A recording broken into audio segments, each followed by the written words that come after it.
안녕하세요. 딜러마을입니다. 10월 마지막 날입니다. 외환 금융시장에 대해서 알아보겠습니다.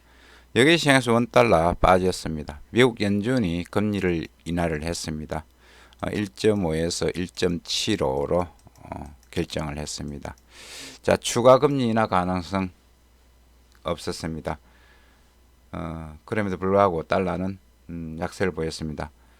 경기 확장 유지를 위해 적절하게 행동하겠다는 문구를 이제 삭제했거든요. 따라서 비둘기파적으로 해석을 했습니다.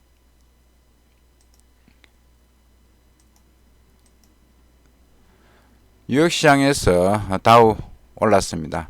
S&P는 사상 최고치를 기록했습니다. 미국제 수익률 하락했고 달러 지수 떨어졌습니다.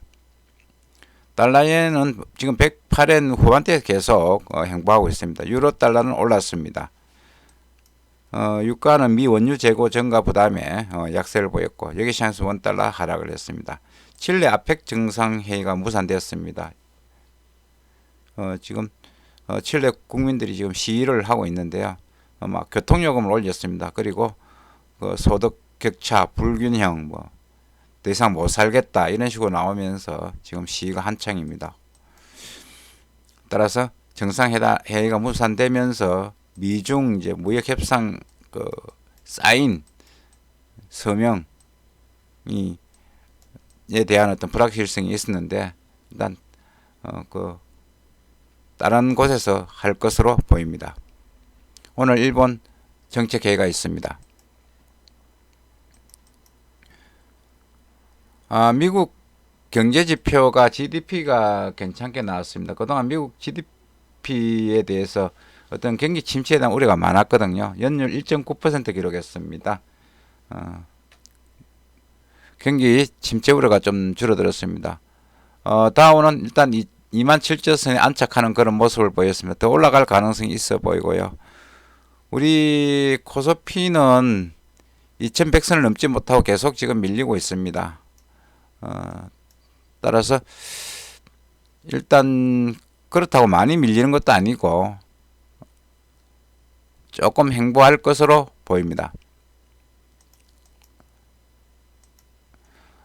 달러 지수는 치고 올라가는 듯 하더니 다시 또 고개를 숙이는 모습을 하고 있습니다. 일단 달러가 약세 기조를 조금 더 유지할 것으로 보입니다. 자, 그러면 원달러도 어저께 같은 경우에는 반등을 했는데 다시 또 떨어질 가능성이 있고요.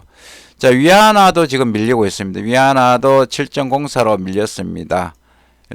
조금 7.05가 깨지면서 물렸기 때문에 아마 7위안까지 떨어질 가능성이, 이 레벨이 굉장히 중요하거든요. 떨어질 가능성이 있습니다. 자, 이렇게 본다면 원달러도 제가 볼 때는 좀 더 어저께 반등이 그냥 기술적 반등이야 때려보면 조금 더 밀릴 가능성이 있어 보입니다. 중국 위안화도 지금 달러 위안도 빠지죠. 달러 지수 빠지죠.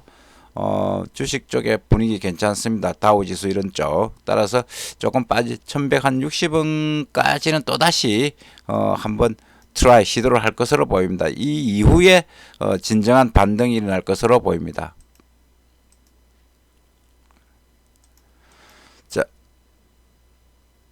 자, 지금 캐나다 달러를 들고 왔는데 지금 캐나다 같은 경우에는 단풍이 다 졌을까요? 일단 캐나다 단풍이 참 유명한데요. 캐나다 달러에 이제 캐나다 쪽에 이제 연수도 많이 유학도 많이 가고 해서 일단 캐나다 달러를 들고 왔는데 캐나다 달러가 원화에 대해서 이제 조금 밀리고 있습니다. 880원대까지 밀릴 것으로 보이고 한 870원까지 밀릴 가능성이 있습니다. 캐나다가 어제 정책회의에서 금리를 동결했습니다. 1.75%입니다. 캐나다 달러가 약세를 보이면서 1.3160 부근에 거래됐습니다. 일단 조금 약세가 더 진행될 가능성이 있습니다. 추가 금리 인하 가능성이 있기 때문에 그렇습니다.